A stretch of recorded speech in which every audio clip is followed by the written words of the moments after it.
Hello there, this is the Harbinger, this is Wingspan's team, and this is our opening hand. I love it already. We have the Pileated Woodpecker. We don't really need to know that much more. This guy lays eggs in the forest, and we are very happy to have him on board. And then it's just a case of what do we do with the rest of this opening hand. We can take a look here. What are our stuff here? Cartographer is a pretty decent bonus card. 1 in 5 birds meets this criteria, and if we pick up 4 of them, we get 7 points. That's really good. Breeding Manager is... I think it's gonna be harder for us to find 7 birds with 4 egg spaces and also get 4 eggs on them to get 7 points from this card than from this card. So I just think this is much easier to make happen here. We can pick up the American Bittern to help us out with this thing as well. It's not a great card in of itself, because if we build out wetlands, it really doesn't do anything. Then it's basically just an egret that doesn't play another bird, or a wood stork that doesn't give us a bonus cards or something. So but it's 7 points. It's not all that bad. And I'm thinking I'm pretty eager on actually picking up this osprey and this American Bittern here, because this guy is going to give us some additional food. This guy might give us some additional cards, and ideally I also want to pick up these guys too, because they are really high scoring, and it would be nice to have them, but we can't pick all of these. We need to have the food so we can play this guy early. Let's see what's available in the tray here. We have the Baltimore Oriole, which is a star nest, which is really great for the first 2 things here. Same thing with the canvas back. Hang on, I might reconsider what I want to do here, because having access to these star nests is just going to be very good for the opener here. Baltimore Oriole also gives us additional food. It would be great since we can do want to hit the 3rd column ASAP in the base game here. So I think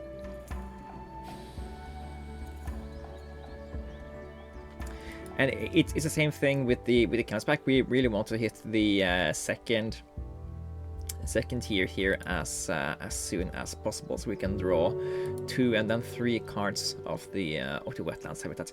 I think we need to make a decision on what we're doing here. I think if we get the Baltimore Oriole, we would have a decent chance at getting enough food without having the osprey. And Baltimore Oriole and American Bittern are 2 cards we need for Cartographer, so I think we go with this as our opener here. Let's also take a grain, and I'm just gonna spend my 2 first actions picking up these 2 birds, so we are just sure that we have the stuff we really want here. Baltimore Oriole or Canvasback first? Which one of them is most crucial for our game plan to succeed? Not hitting the Baltimore Oriole isn't too bad, because that means the opponent will give us cherries every now and then, so it's not the worst thing in the world.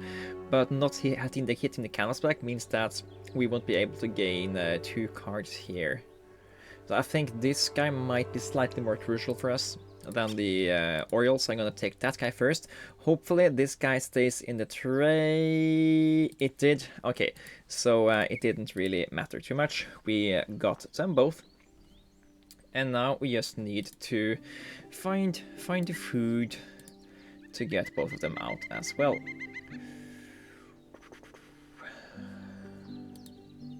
And we get a free cherry for that. Hello. Okay, we can't take everything we need in just a single take here, so I'm just gonna take the vertebrae, and hopefully the opponent will maybe give us another cherry. That would have been really good for us. didn't happen. Also, it's not really available for us here.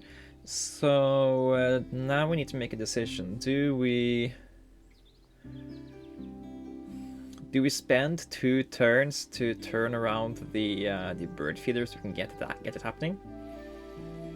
Or I mean, what we can do is we can take whatever. We can spend this grain here as a 4th food, play out this guy and get access to 3 food every time we go here. Yeah, that's probably the correct thing to do.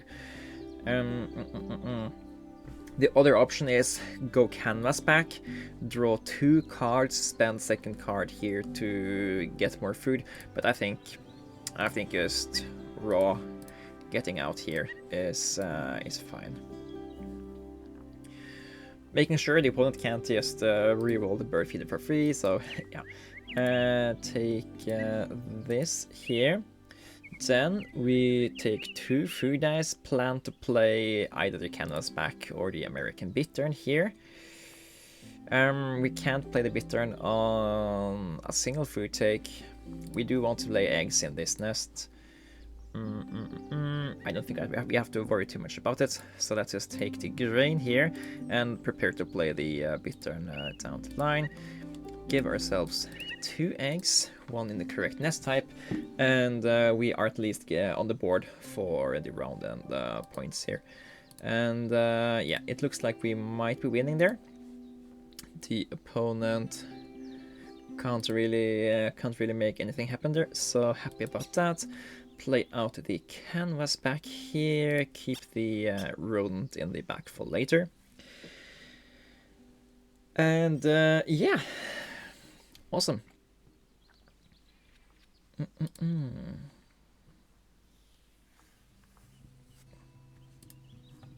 Okay, House Wren is a geography bird, I think. Doesn't house American, Atlantic, Australian, Baltimore, California, Canadian, Carolina.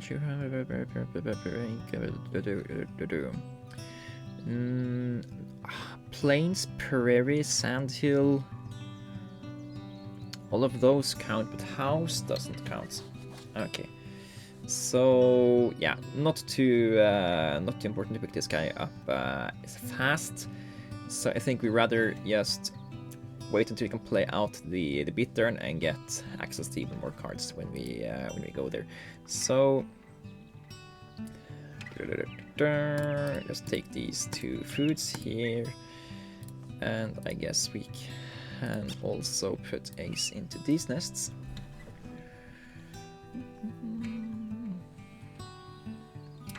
And since we're running out of egg space, we need to maybe slow down just a little bit on the free egg laying. Do we spend additional foods to play this guy? Where's the opponent at? The opponent has several egg spaces for that, so we don't want to give them too much leeway there. There are no fish in the bird feeder, so yeah, play out this guy now so we can draw more cards. That's I think the correct thing to do, and try to keep eggs in all 3 correct nest types here. And opponent, how many birds do you have in wetlands? You have 0 birds, so we are not activating the bittern. We just play it as a 7 point. That helps us with the bonus card. And House Wren is good with the woodpecker, so we could consider picking it out, or we could just play a coot and do some tucking shenanigans.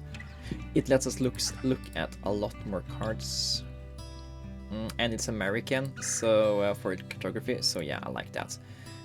We don't give all the opponent cards, but we will give both player cards. Savannah, that's the final cartography bird we need. So yeah, we can even make some decisions. We maybe don't want to play this guy. Maybe we want to find something better. But yeah, I think we do want to play the coot though. So yeah, I guess we take 2 eggs here. Opponent gets 1, but we get 2. 2 are better than 1. And yeah, we both, and a really added benefit of giving opponent eggs is that it disrupts their egg laying strategy. So they build up stuff here, but they can't use this because they will have they don't need to use this, so it's kind of wasted to build it up early. Let's see. We play out the American coot here. And I'm pretty surely we're gonna play the Savannah Sparrow because at some point we want to build out something here. We are making lots of egg space here. Maybe we can also pick up the house wren just to get further up to here once we start to actually get activations going. But yeah, we also need some amount of payoff in the grasslands in the end, so we can actually get these additional points that are good. Let's see. I don't care about the red-bellied woodpecker. It's too late in the game for that guy to be worth it for me right now. And the red-winged blackbird is also a nice contender to just add value while we're going down here. It kind of has... no, I wasn't supposed to do that. Sure, okay. Opponent got a free card there. But it has limited amount of egg space. Yeah, you have to make a think. So we can activate it 3 times and then we can't tuck any more cards. Then again, we don't really have that many excess cards to tuck to them either. Maybe that's the thing we can do. We can play it out now, then we can tuck a few cards to it, then we can eat those eggs we get from the cards to fund our future engine. Okay, how many foods do we need? We need 3 foods to play that? Sheesh. Okay, I'm gonna take... just pick up the food we need here, and we even... can we do this? No, we can't. So we will skip. I mean, we can get eggs, but the opponent will also get eggs out of that, so we don't want to give it to them for free. And now we need to pay attention to the grasslands, and let's just do that immediately. Yeah, neither of these birds make any difference for that. So we can play out the house wren, fit that into the Savannah Sparrow, and then play the red-winged blackbird on top for double cherries. And just like that, we also have 3 birds in this habitat now. Should maybe have considered taking the food while the cat and sparrow food was there, but we didn't do that. And now we go down here once, so we can put more eggs into the wetlands for the next round. Then we are tucking the barred owl to the red-winged blackbird. That's 5 points, and then we can eat that egg to gain another card, since we can utilize that for later, so we can utilize that egg space later when we have we're going down there in the future. And a Cassin's finch. Okay. So if we put the violet green swallow here, we get access to cycle cards in the grasslands. I don't know. Maybe we try to play out the Cassin's finch so we know what kind of bonus cards we want to fit for the future. No, we have three turns left to tie up stuff here. I think we do the green over the sparrow, just so we can have a chance at hitting something really good for the final turns. So take these 2 and get a cherry for a finch in the future. give ourselves some eggs.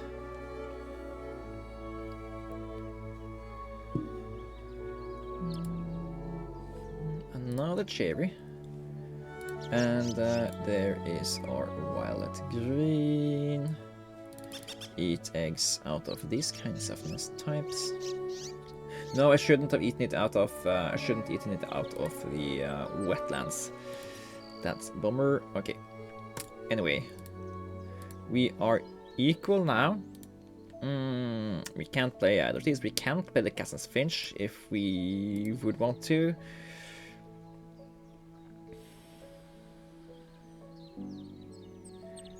Sure, it's another bonus card. It's always nice to know what those bonus cards are. Food Web Expert is just 4 points flat. We need 3 more birds to gain more than 4 points on this guy, so yeah. Food Web Expert wins out here. And then we also have something to target when we are cycling to the violet-green swallow in the next turn here.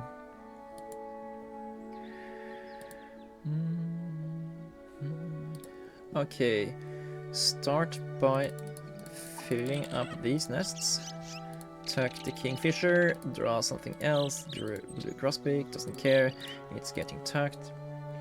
And now we're getting 1, 2, 3, 4, 5, 6, 7 points every activation here. That's great, great, great.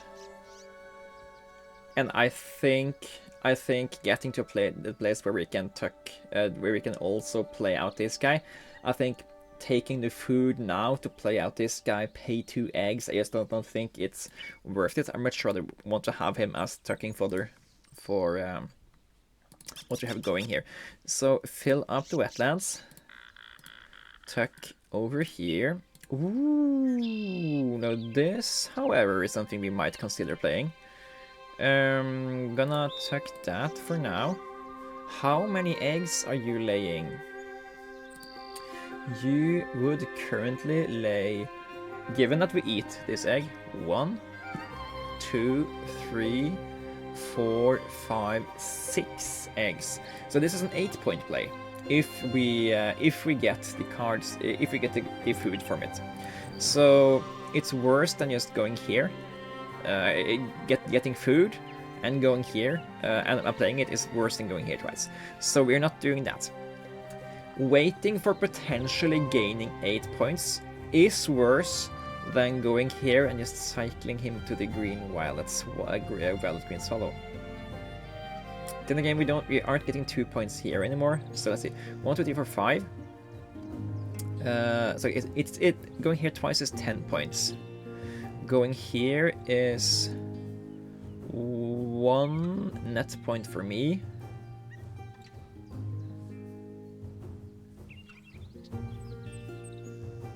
Nine when this guy's played out, and then we can lay more eggs afterwards one time.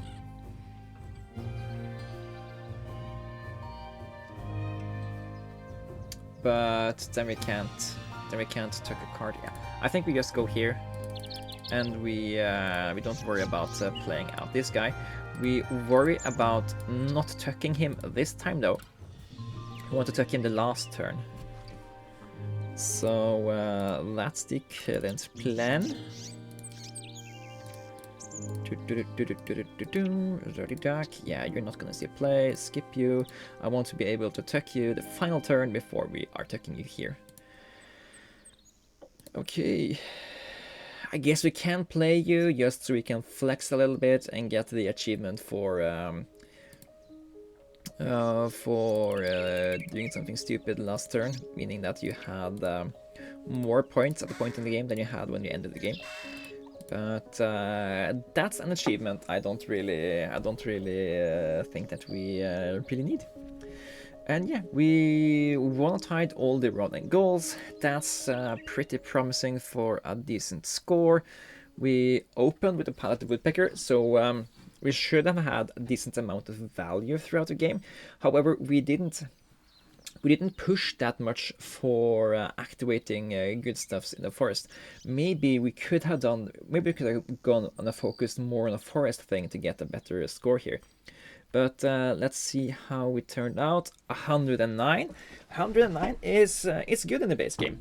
109 is I like to think that 100 points is like, if you cross that, then you have a good game in the base game. Then you know what you're doing. So 28 points, or we can look here. 28 points from eggs is a good chunk of a total.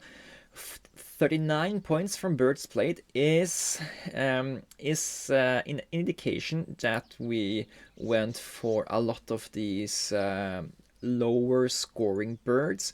We had the oriole, we had the American bittern. Other than that, we basically only had very cheap birds, and that's an indication that we didn't really spend a lot of food to play 3 food birds. American bittern and the oriole, they're free food birds, so they are harder to get on the board, but every action cube you spend to play these kinds of birds gets to convert a larger amount of food into points. We however focused on the main thing you focus on in the base game, built up grassland or plains to 4 or 5 cards. Get access to these 4 points available here in the grasslands. Also had 2 more point generator birds after that. So this guy gives us 8 more points. This guy gave us 5 more points. And so this is an 8-pointer. This is a 10-pointer. And yeah, he's getting these 4 points every time, utilizing our egg space to gain points here in the end, which it's even better once we know that there was a round 4 goal of having the most eggs in wetlands, and it's like, yeah, we can just go for this sort of end game.